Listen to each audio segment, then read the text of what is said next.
Ya. Para jemaah yang dirahmati Allah sekalian, Assalamualaikum warahmatullahi wabarakatuh. Alhamdulillah kita panjatkan syukur pada Allah Ta'ala pada subuh ni dapat sama-sama kita duduk dalam majlis ilmu sebentar, ya, setelah kita dibangkitkan oleh Allah Ta'ala daripada tidur. Ya. Sebagaimana firman Allah Ta'ala, wa huwa allazi yatawaffakum bil-lail wa ya'lamu ma jarahtum bin-nahar thumma yab'atsukum fihi liyuqda ajalan musamma thumma ilayhi marji'ukum thumma yunabbi'ukum bima kuntum ta'malun. Dan dialah Allah yang menidurkan kamu pada waktu malam. Ayat ni Allah kata, wa huwa allazi yatawaffakum bil-lail.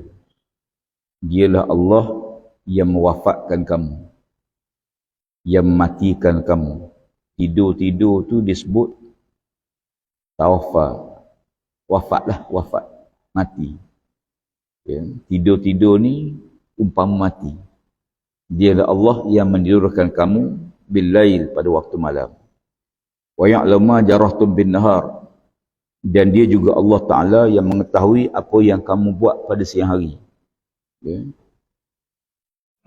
Summa yab'atsukum fihi. Kemudian dia bangunkan kamu daripada tidur. Liyuqda ajalan musamma. Apa tujuannya? Tujuannya untuk mencukupkan tempoh hidup kamu sehingga sampai ajal kamu. Ya. Summa ilaihi marji'ukum. Lepas itu kamu semua akan balik bertemu Allah Subhanahu wa Ta'ala. Summa yunabbi'ukum. Kemudian kamu semua akan dinyatakan, dibentangkan pada kamu apa yang telah kamu buat waktu hidup dunia, bima kuntum ta'malun, dengan apa yang telah kamu kerjakan. Ya. Sahabat-sahabat sekalian, alhamdulillah, Allah Ta'ala menghidupkan kita pagi ni. Kalau Allah matikan kita, kita pun tak boleh nak kata apa-apa. Tak boleh nak buat demonstrasi, tak boleh rasa tak puas hati, tak ada. Ya, kerana nyawa ni betul-betul urusan Allah. Yas'alunaka 'anir ruh, qul ruhu min amri rabbi. Mereka tanya kamu, ya Muhammad, tentang ruh. Jawablah, ruh ni urusan Allah, bukan urusan manusia.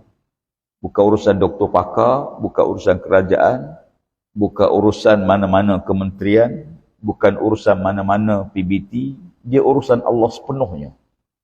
Ya. Roh-roh ni urusan Allah. Dia yang beri masa pada kita untuk kita hidup, dan dia dah menentukan ajal. Kadang-kadang kita rasa pelik ajal ni. Ya, rasa pelik. Saya duk fikir tentang kematian ajal ni, memang pelik lah. Ya. Yang pertama, dia tak ada tanda. Sedangkan yang lain tu ada tanda. Ya. Hujan nak turun pada tanda. Mendung dulu, gelap dulu.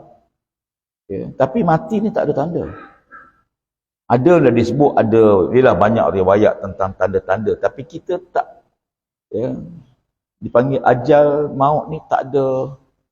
Dia tanda tu ada, tapi kita tak perasan. Biasa orang mati ni, dia tidak macam tanda-tanda lain. Tanda lain kita boleh beritahu sebelum berlaku. Sebelum berlaku tu, kita beritahu. Ya. Oh, hari nak hujan. Oh, pokok nak keluar buah. Oh, bah nak mari. Ya. Kita beritahu sebelum berlaku. Kecuali mati. Mati ni kita beritahu lepas berlaku. Kita beritahu tanda tu lepas berlaku mati. Ya. Bila mati orang tu, oh patutlah dia tak pernah mari masjid. Pagi tu mari masjid sembahyang subuh. Oh pun nak mati. Tu tuan jangan buat benda pelik-pelik. Ya. Ya. Patutlah dia, lepas dia mati tu kita macam-macam cerita. Oh patutlah dia pesan ke isteri dia, jagalah anak-anak kita baik-baik. Oh pun nak mati. Ya. Tapi orang semua cerita tanda tu selepas berlaku. Ya. Patutlah dia, ya, bayar hutang, habis hutang dia. Saya ada seorang kawan dijengka. Ya. Yelah macam orang kata macam dia tahu ajal. Tapi cerita tu selepas dia mati. Ya. Jadi tanda-tanda Allah Ta'ala bagi pada kita. Ialah kampung kita ni, kampung Selamat ni, kampung saya sebenarnya. Ya. Rumah saya depan tu je. Ya. Kita ada almarhum Ustaz Saleh dulu. Imam Haji Ali. Ya. Orang lama kita. Ya. Waktu masih lama dulu ni. Ya. Di mana kita tahu bagaimana kampung kita. Ya. Sebahagian besar orang lama-lama dah tak ada.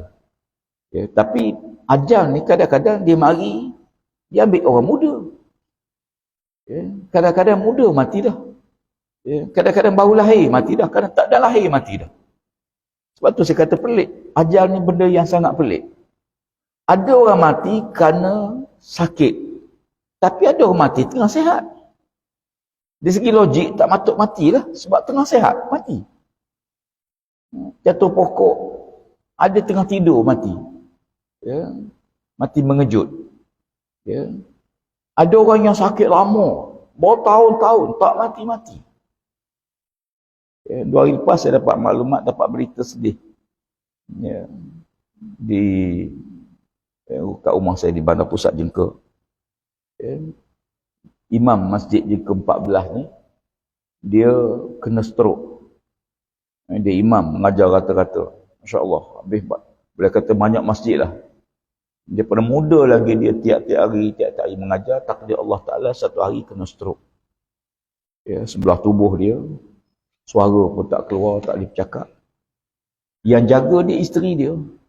Isteri dia jaga, duk bawa sana sini. Isteri dia sihat Alhamdulillah. 2 hari lepas, isteri dia meninggal. Ya, yang sakit tak mati. Yang jaga orang sakit tu mati. Takkan malaikat silap postcode. Ya. Tapi begitulah kematian. Kadang-kadang saya pernah hadir satu pergi ziarah seorang hamba Allah. Dia koma 15 tahun. 15 tahun koma. Ya, budak-muda lagi. Ya. Koma, ayah dia muda-muda, mak dia ambil pencen awal untuk jaga anak. Kemudian bila mak dia uzur, tak daya, ayah dia pula ambil pencen jaga anak dia. Segi ziarah dia tu dah 15 tahun dia koma. Masya Allah. Saya menziarahi seorang hamba Allah. Juga di Jengka. Ya, dia melahirkan seorang anak dia. Waktu lahir itu dia kejang tubuh dia. Dalam keadaan kritikal macam tu. Maka doktor operation keluar anak dia. Anak dia koma dan dia pun koma sampai, saya ingat, Wallahualam, kalau meninggal pun beberapa tahun kebelakangan. Tapi segi ziarah tu dah 2-3 tahun koma. Okay. Mak dengan anak yang baru lahir, dua-dua koma. Tapi tak mati. Ada orang merayu-rayu pada Allah Ta'ala, panjang ya Allah, panjang umur aku, ya Allah, panjang umur. Tiba-tiba Allah beri perhatian. Sebab tu ajal ni benda yang sangat pelik. Adalah ulama-ulama bagi beberapa tanda-tanda ajal ni. 40 hari sebelum kita mati tu dia ada satu tanda. Dia berlaku lepas asar, satu tanda. Tanda tu satu denyutan. Daripada atas, dia turun sampai ke kaki. Ya. Kebanyakan kita tak perasan. Kebanyakan tak perasan. 30 hari kemudian, dia mari sekali lagi tanda. Daripada bawah, dia naik ke atas. Ada satu denyutan. Perlahan je. Ada yang rasa tak? 30 hari lagi. Tapi kebanyakan orang tak perasan. 20 hari lagi, dia akan naik, dia turun sampai pusat, kemudian dia akan naik balik. Ya. Lepas pada tu dia hilang. Ya. Dia mari beberapa tanda-tanda lain, termasuklah junatan tu, 7 hari, 3 hari. Ya. Dan berlakulah dalam tempoh 10 hari itu perkara-perkara pelik. Ya. Kadang-kadang dia sakit tenak, sakit penak, teruk, tiba-tiba dia sihat. Dia jaga, kalau koma tu dia jaga. Kemudian dia nak makan, minta tu, minta ni. Ya. Kadang-kadang dia pindah ward pun. Saya ayah pak mentua saya bawa aksiden beberapa hari lepas. Dia koma 2 minggu. Doktor cek, ada sikit sangat pendarahan, sikit sangat. Tapi dia koma. Saya tanya doktor pasal apa dia koma, dia kata doktor pun tak tahu. Lepas 2 minggu dia sedar. Alhamdulillah dia pun segar, boleh keluar daripada wak kecemasan pada wak biasa.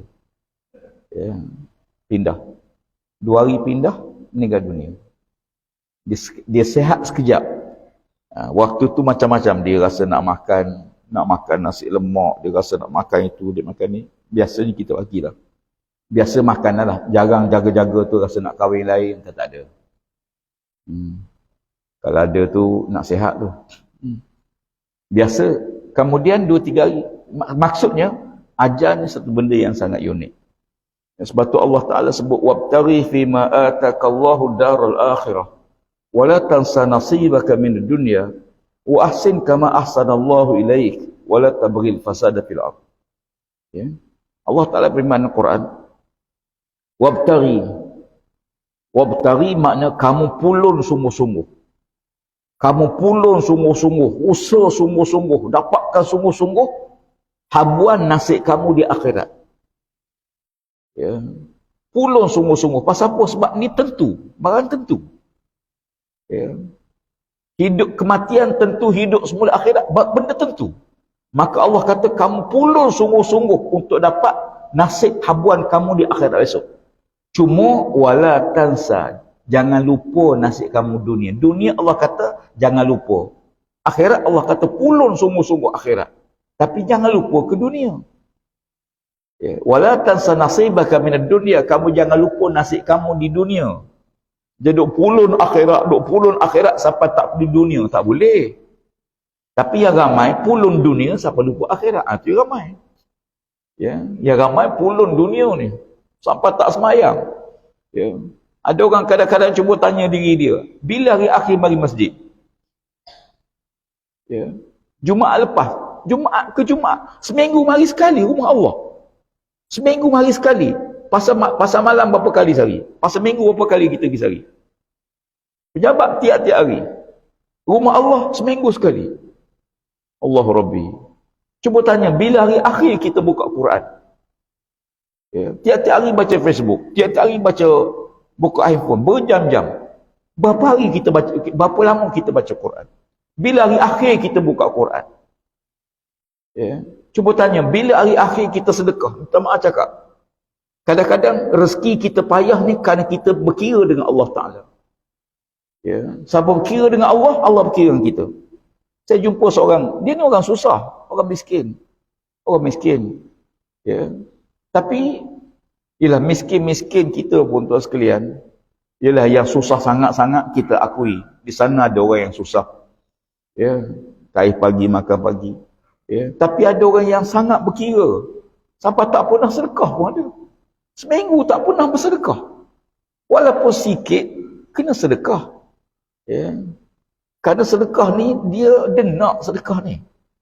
Ya. Kadang-kadang kita susah ni sebab kita tak sedekah. Ya. Saya pergi satu hamba Allah di kawasan saya di Kubang Krian. Banyak tempat saya cerita kisah ini. Sebab kisah ni bagi saya rasa pelik lah, rasa unik. Ya, saya pergi menziarahi satu keluarga yang susah, yang miskin. Ya, sangat miskin lah. Ya, masuk-masuk rumah dia ni rumah kayu. Rumah kayu lama. Ya, bilik rumah tu ada satu bilik. Ya, masuk rumah dia, tikar kapet tak ada. Ada tikar mengkuang. Ya, tikar. Ya, TV tak ada, television tak ada, adalah kipas angin satu. Ya. Dalam rumah tu ada 2 orang manusia duduk. Suami isteri. Ya, orang tua. Suami dia koma. Ya, kena stroke, pensan, koma, dah berapa, saya ingat dalam setahun lebih koma. Duduk tepi dinding, atas katil lah. Kita bagi katil hospital tu kita bagi. Ya. Segi kat dia, beri salam, usah, tak respon, langsung tak ada respon. Panggil nama, tak respon. Dia pun pergi duduk kat isteri dia. Isteri dia ni duduk baring atas tilam di bawah. Dia tak nak katil. Kita nak bagi katil ke dia, dia kata payah, dia suka. Atas lembik. Lembik tu duduk situ, baring, kaki kena potong sebelah. Macam manis. Ya. Saya borak dengan makcik itu. Saya kata, makcik apa khabar? Dia kata, Alhamdulillah, sihat Ustaz, sihat. Alhamdulillah. Kita nampak dia sakit, dia boleh jawab sihat. Yang orang Melayu ni. Ya. Apa khabar? Sihat. Macam mana siapa jaga suami? Saya lah Ustaz. Alhamdulillah, saya jaga. Dia yang jaga suami dia. Ya. Anak-anak baliklah sekali-sekala, tapi anak kerja. Ya, bukan boleh cuti sangat. Hujung minggu bolehlah balik. Ya. Lepas tu makan minum, saya kata Alhamdulillah, adalah rezeki. Ya. Alhamdulillah. Siapa saya tanya dia, siapa yang masak? Kata saya lah Ustaz. Alhamdulillah, bolehlah masak-masak sikit, ngesok-ngesok pergi ke dapur. Ya. Lepas tu mandi-mandi pakcik saya lah. Ya. Sepanjang duk berbual dengan dia ni tuan-tuan, berpuluh kali mulut dia ucap Alhamdulillah, Alhamdulillah, Alhamdulillah. Tak putus-putus mulut dia ucap Alhamdulillah, Alhamdulillah, Alhamdulillah. Masya Allah. Apa macam mana? Alhamdulillah adalah rezeki. Alhamdulillah bolehlah makan-makan sikit. Alhamdulillah bolehlah bergerak-gerak ke dapur. Alhamdulillah bolehlah bantu-bantu lak-lak badan suami. Setiap dia nak ulu ucapan, dia akan ucap Alhamdulillah, Alhamdulillah, Alhamdulillah. Hingga kita borak dengan dia, kita tak rasa dia susah. Kerana kalimah yang dia ucap. Ya. Kita ni sikit susahnya, payah Ustaz sekarang. Macam mana? Payahnya. Payah panjang. Ya. Saya berjumpa seorang hamba Allah di Mekah. Dia menyebut, dia mari minta sedekah lah. Ana fakir, ana fakir. Ya. Saya kata, jangan, bila kita dah ulang, aku ni miskin, aku fakir, aku miskin, aku miskin, aku miskin, 4-50 kali sehari, aku miskin, tidak akan dikaya oleh Allah Subhanahu Wa Taala. Ya. Walaupun kita susah, betul kita susah, tapi tak perlulah kita kadang-kadang hingga rasa tak bersyukur dengan apa yang Tuhan bagi, nikmat pada kita. Memang kita banyak, wa in ta'uddu nikmatallahi la tuhsuha. Kalau kamu nak hitung nikmat Allah, memang kamu tak terhitung. Pernah seorang laki-laki mari jumpa Nabi, mengadu, ya Rasulullah, susahnya aku ni ya Rasulullah. Ya, tak ada, dia kata aku ni tak ada apa-apa ya Rasulullah, tak ada apa-apa. Dia tengok di atas ke bawah, bawah ke atas, tengok dia. 2 kaki kamu yang boleh tegak tu berapa harga dia? 2 tangan kamu yang boleh masih bergerak tu berapa harga dia? Berapa nilai mata kamu yang boleh melihat? Berapa nilai telinga kamu yang boleh mendengar? Berapa nilai? Nabi sebut satu nikmat yang sedang diterima pada saat itu. Bukan apa? Ya, supaya kita termasuk dalam golongan yang mensyukuri nikmat yang Allah bagi pada kita. Kadang-kadang dalam urusan dunia, ialah kita, ya, dalam urusan dunia, kita suka banding orang lebih senang pada kita, menyebabkan kita rasa kita susah. Kalau kita banding orang lebih senang, lebih mewah, lebih bahagia, lebih tu, lebih ni, lebih, kita rasa kuranglah kita. Tapi kalau kita bandingkan kita dengan orang yang lebih susah pada kita, lebih derita pada kita, lebih sakit pada kita, kita rasa syukurlah. Alhamdulillah. Buruk-buruk kita pun ada juga motor. Pakcik tu jalan kaki, jadi naik basikal je. Bila kita banding orang bawah kita, kita rasa nikmat yang Allah bagi pada kita. Tapi kalau selagi mana kita tengok orang lebih hebat pada kita, kita rasa kita kurang. Tak cukup, tak cukup, tak cukup. Dan kita tidak bersyukur. Ya. Allah Rabbi. Kekayaan bukan duduk pada harta, tapi duduk pada jiwa. Ya. Di antara sahabat-sahabat Nabi ni, ialah zaman kita pun ada orang yang susah. Kadang-kadang Tuhan bagi orang yang senang. Supaya dalam rezeki yang ada pada kita ni, ada bahagian orang fakir miskin, ada orang susah rezeki kita ni. Setiap bulan Tuhan bagi pada kita gaji ke pendapatan, berapa banyak sekalipun, sebenarnya, apa yang dalam bahagian kita tu ada hak. Ada hak orang susah, ada hak miskin, sebab tu diwajibkan zakat. Ya. Kita ni bila kita dapat pendapatan tahunan, cukup bayar zakat, Alhamdulillah.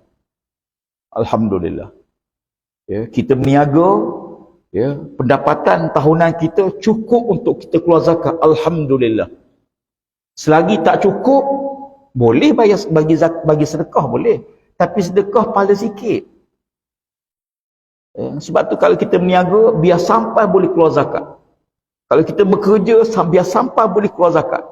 Kalau kita buat apa pun, biar sampai boleh keluar zakat. Ya.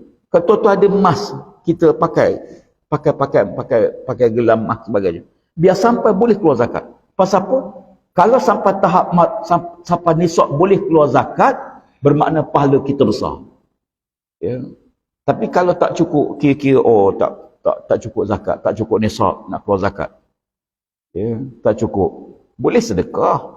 Tapi pahala sedekah sikit berbanding pahala zakat. Ya. Sebab tu bila Allah sebut wabtaghi, pulun sungguh-sungguh. Ya. Jadi apa kerja pak cik? Ada orang kerjanya baca Quran. Dia dah pencen. Tiap-tiap bulan adalah pendapatan sikit sebanyak. Kerja pun tak ada. Apa kerja dia? Baca Quran. Tiap-tiap hari dia baca Quran. Tiap-tiap hari. Itu kerja dia. Kerja dia duduk dengan Quran setiap hari. Setiap hari duduk dengan Quran. Ada seorang Allah, dia ni pencen. Tak besar mana pencen dia. Tapi dia ni kerja khairat. Dia banyak buat kebajikan. Ya. Dia beli pai air, pai getah, dia beli cebok, dia beli alat pencuci, dia beli brush. Kerjanya, dia boh dalam bonet kereta dia bergerak daripada satu masjid, dia singgah, dia cuci tandas, dia tukar pai, dia tukar mana-mana. Itu kerja dia. Ya, dia letak gayung 4-5 cebok air di kolam masjid. Ya. Dia masuk tandas, dia tengok mana-mana, dicuci, dia berus, kemudian dia tukar paip. Ya. Kemudian besok dia start kereta, dia pergi satu tempat lain. Ya. Satu hari tuan-tuan, waktu saya duduk di sini dulu, ada satu peristiwa yang berlaku pada saya ingat sampai sekarang. Di Masjid Tanjung Api. Ya. Ada seorang hamba Allah. Dia ni bukan orang Tanjung Api. Dia bukan orang kampung kita lah. Ya. Dia ni berjalan daripada satu masjid. Satu hari saya tengok dia, saya jumpa dia duduk di Masjid Tanjung Api tu. Beberapa hari duduk situ. Tapi dia ni istiqamah lah semain jemaah sebab dia duduk di masjid kan. Dia bukan tabligh. Dia bukan jemaah tabligh, dia seorang. Ya. Dia duduk situ, dia semayang, tiap-tiap waktu semayang. Saya duduk perhati setiap kali saya semayang, dia selalu semayang jemaah lah. Setiap kali dia semayang, dia akan pakai kain pelekat yang sama. Kain tu lah, lusuh dah kain tu. Ya. Jadi, saya borak dengan dia, saya kata, Pak Cik, daripada mana? Dia kata, dari Kelantan. Saya, Pak Cik nak pergi mana? Dia kata, ikut kaki. Ikut kaki ni makna rasa sedap nak berkan. Dia gerak daripada masjid atau masjid. Ya. Saya tanya, anak-anak? Dia kata ada keluarga. Ya. Dia adalah sedikit latar belakang kisah dia ni. Dia ada bila ayah dia meninggal, dia wakaf dapat tanah sebidang tanah. Tapi tanah tu adik-beradik dia ada yang tuntut, adik-beradik ada yang tuntut. Akhirnya dia kata malah balang adik-beradik. Dia jual lah tanah tu, dia bagi adik dia. Kemudian dia pun ambil pakaian, dia bergerak lah. Jadi bila saya tengok dia pakai kain semayang ni, kain yang sama setiap waktu ni, kebetulan seorang hamba Allah bagi saya hadiah pada saya satu helai kain pelekat. Jadi kain tu saya bagi dia. Saya hadiah pada dia. Lepas saya hadiah dia ni, saya tengok dia ni tak pakai-pakai kain pelekat tu, dia pakai kain lama juga. Ya, saya duk harapkan dia pakai kain baru. Dia tak pakai. Kerja dia tuan-tuan, kerja dia cari pukat-pukat tepi sungai tu, pukat-pukat lama tu, dia tahan kat Kuala Sungai Kuantan ni, tahan pukat tu. Dapat ikan, dia potong, dia cuci, dia belah, dia buat ikan kering, dia jual. Itulah untuk menanggung diri dia. Ya, dapatlah RM1, RM2, RM3 ikan tu, jualan dia beli beras, dia masak sendiri, dia kat tepi. Hidup cukup simple. Satu hari saya bawa motor, saya lalu kat tepi Masjid Tanjung Api tu. Dia tengah angkat bukat. Dia nampak saya ni, saya kata, Ustaz, mari. Baru je dia panggil. Mungkin banyak dapat ikan gitu. Ya. Saya tengok dalam plastik tu adalah ikan. Dia mari dia bagi saya ikan. Kata, tak apalah pakcik, tak apalah, pakailah, tak apa. Saya ada gaji. Ya. Saya ada pendapatan. Dia tak ada pendapatan. Ambillah Ustaz, ambillah Ustaz. Bersungguh-sungguh dia bagi. Saya pun fikir, tak ambil, tak kena. Ambil, baru kena. Ambil lah. Sebab pernah Aisyah menolak hadiah seorang hamba Allah yang miskin. Ada seorang makcik miskin, susah zaman Nabi, dia hadiahkan pada Aisyah. Aisyah ni tak sampai hati nak ambil, kesian nak ambil ke dia. Tapi Aisyah akhir tak ambil. Nabi SAW tegur. Nabi kata, Aisyah, kalau ada orang bagi, ambillah. Ambillah orang bagi. Kalau kamu kesian pada dia, kamu balas lebih baik daripada dia bagi. Ya, tapi jangan tak ambil. Ambillah. Dia siapa ambil? Ambil ikan tu. Saya tengok dalam kilah dia, besar. Saya kata, apa dalam kilah dia ni? Kain, dia pakai kain. Dia pun buka kain dia. Ya. Ada satu benda. Ya. Buku dalam plastik. Buang plastik ada plastik. Buka plastik ada plastik. Buang plastik ada plastik lagi. Buang. 4, 5, 6 lapis plastik jumpa kertas. Buang kertas jumpa plastik lagi. Dalam plastik tu kain pelekak yang saya bagi. Saya kata Masya Allah. Saya tanya dia pasal apa tak tinggal dalam beg. Sebab dia ada beg pakaian dia. Dia kata takut orang curi. Takut orang curi. Ya. Tuan-tuan sekalian, bila kita tengok cerita kisah macam ni, saya banyak jumpa. Ialah kita orang kampung, kita banyak jumpa. Ya. Yang paling penting dalam hidup kita ialah kalaupun kita tidak bahagia dunia, jangan kita celaka di akhirat. Kalaupun kita susah dunia, jangan sampai susah tu melarat sampai ke akhirat. Ada orang susah dunia, hidup susah. Allah Rabbi, saya tengok dia sangat kesian. Ya, saya tegur dia, saya kata, akhi, hidup dunia susah, ramai orang susah tak apa. Jangan sampai susah di akhirat. Jangan sampai tak semayang. Jangan sampai susah miskin sampai tak semayang. Semayang tidak. Beli nombor ekor, dapat duit sikit, beli nombor ekor. Ya. Satu hari saya pergi ke jeti Tanjung Api tu. Jeti kita, bukan jeti Tanjung Api, jeti Lumpur tu, dekat-dekat. Lepas semayang, orang minta semayang ajak atas bila nak buat nak turun ke laut, biasalah. Ya. Ada 2 kanak-kanak sedang tidur atau buka. Saya pergi kat lebih kurang pukul 10 lebih. 10 malam. 2 kanak-kanak tidur atau buka. Dua-dua beradik. Umur dalam 5 tahun seorang, dalam 7 tahun seorang. Ya, saya tanya, budak mana ni? Dia kata rumah dia situ. Bapak dia penagih dadah. Maknya kerja kat disko. Pelayan disko. Anak terbiar. Masya Allah. Ya. Ini di antara masalah yang kita hadapi. Kita tahu. Ya, dan kita berusaha bagaimana untuk kita cuba atasi dengan bantuan sebagainya. Tak apalah. Jadi, cuma Allah kata, wala tansa nasibaka min dunya. Kamu jangan lupa nasib kamu di dunia. Jangan ada orang kadang-kadang pulun akhirat sampai tak peduli keluarga. Ya. Nak keluar jemaah, nak keluar tabligh, nak keluar dakwah, keluarlah, tak apa. Tapi jangan sampai kita tak tunai tanggungjawab kita. Isteri tak urus, anak-anak tak sekolah, apa semua tak sekolah. Bapak gimana? Keluar. Ya. Keluar tak apa. Tapi tunaikan tanggungjawab. Kewajipan kita, jangan kita lupa. Ya. Sebab ini tanggungjawab, kewajipan yang kita kena tanggung. Anak, isteri, keluarga dan sebagainya. Jangan kita biar gitu. Biar macam rezeki macam serah pada Allah Ta'ala. Itu bukan tawakal, itu tawakul. Ya. Sahabat saya itu hari turun daripada unta, masuk dalam masjid. Nabi kata, tambak unta kamu tu. Kenapa tak tambak unta? Nabi kata, aku tawakal pada Allah. Nabi kata, ikat dulu baru tawakal. Tambak dulu baru tawakal. Kunci dulu kereta kita, tutup pintu, kunci, baru masuk masjid. Ada orang kadang-kadang masuk masjid, dicampak kunci itu tepi tiang. Ada setengah masjid, dia tak dapat sangkut kunci. Dia mari semayang, dia sangkut kunci itu. Tuan-tuan, kalau tuan-tuan keluar masjid, tiba-tiba kereta kita hilang orang curi, ataupun motor hilang orang curi, tuan-tuan tahu tak, pencuri itu tidak akan dikenakan hukum hudud.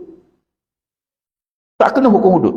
Pasal apa? Kerana harta disimpan tempat yang memang terdah kepada kejahatan. Kesilapan tu. Kadang-kadang kita pandang mudah masuk masjid, campak kat tiang masjid.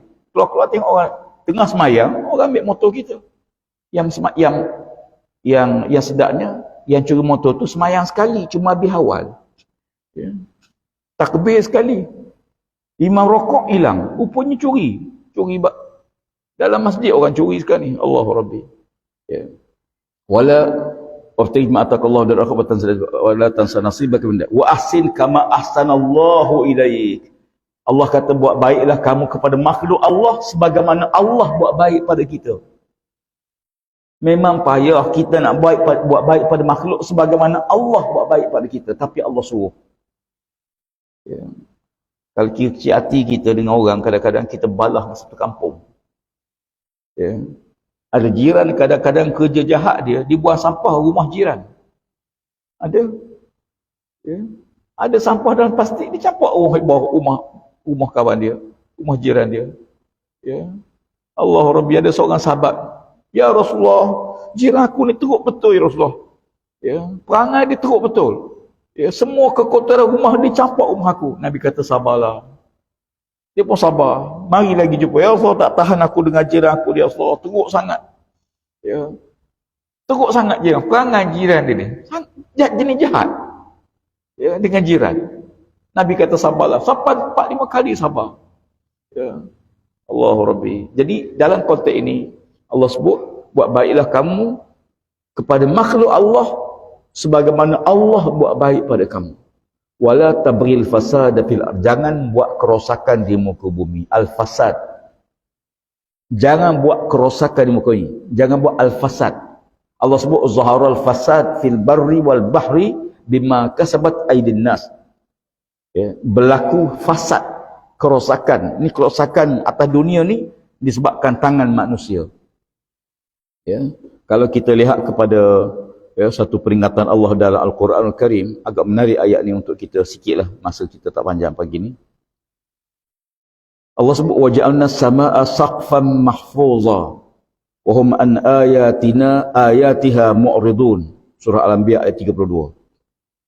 Waja'alna as-samaa'a saqfan, dan kami jadikan di langit itu ada bumbung. Kita bila kita tengok atas ni, Allah kata langit ni ada atap. Saqfan mahfuza. Satu atap yang kukuh. Dulu kita tengok mana ada atap. Kita tengok, kita belajar sekolah, bumi ni satu planet daripada beratus-ratus planet yang ada. Allah sebut dekat kiamat itu langit akan pecah. Langit akan runtuh sekeping demi sekeping.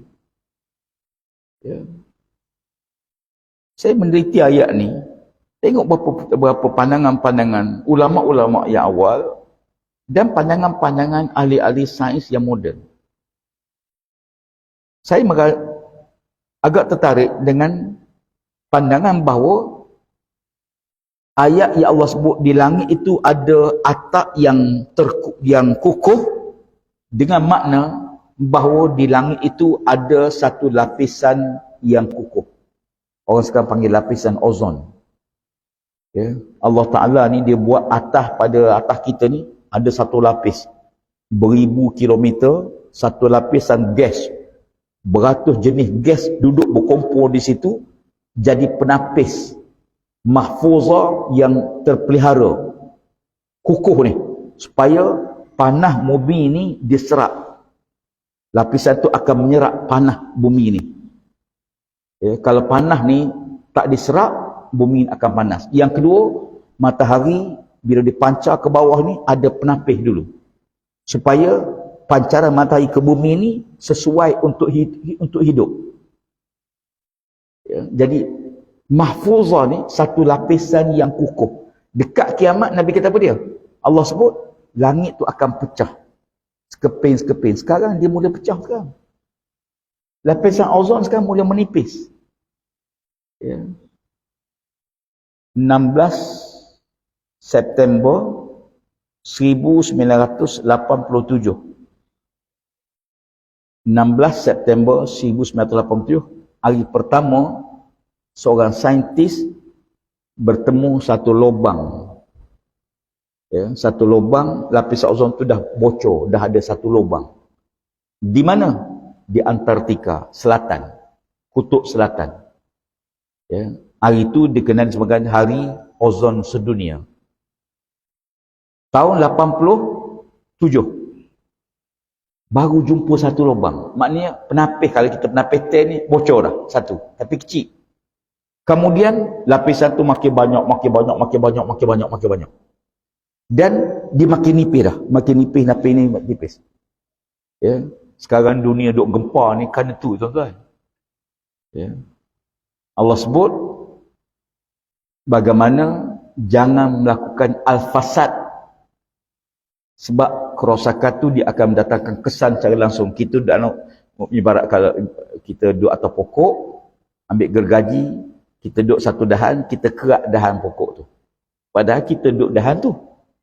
Kita duduk dalam satu rumah, kita rosakkan rumah yang kita duduk. Ya, orang tu kata kalau marah nyamuk jangan bakar kelambu. Ya. Jadi itulah yang saya nak sebut pada hari ini, bahawa apa pun yang kita hidup atas muka bumi, kita hidup semula akhirat. Kalau kita susah dunia, jangan susah sampai ke akhirat. Kalau kita miskin dunia, jangan miskin sampai ke akhirat. Kalau kita rasa tak bahagia dunia, jangan sampai celaka di akhirat. Ya. Kalau nak yang terbaik, fid dunia hasanah wa fil akhirati hasanah. Itu terbaik. Kalau tak boleh, biarlah kita susah dunia, tapi jangan susah sampai ke akhirat. Jangan sekali-kali kita hanya bahagia dunia, seronok dunia, gembira dunia, tapi di akhirat nanti kita menanggung azab Allah Subhanahu Wa Taala. Jadi oleh kerana itu, sahabat-sahabat sekalian, mari mudah-mudahan Allah Taala merahmati pertemuan kita pada pagi yang mulia ini, insya-Allah. Dalam suasana kita masih lagi berada dalam penghujung tahun, hujung tahun yang biasanya musim peralihan monsun, dan insya-Allah Allah Ta'ala pelihara negeri kita, negara kita. Allah pelihara masyarakat kita seluruhnya, insya-Allah. Dan kita menjadi hamba Allah yang soleh, berfikir sebagai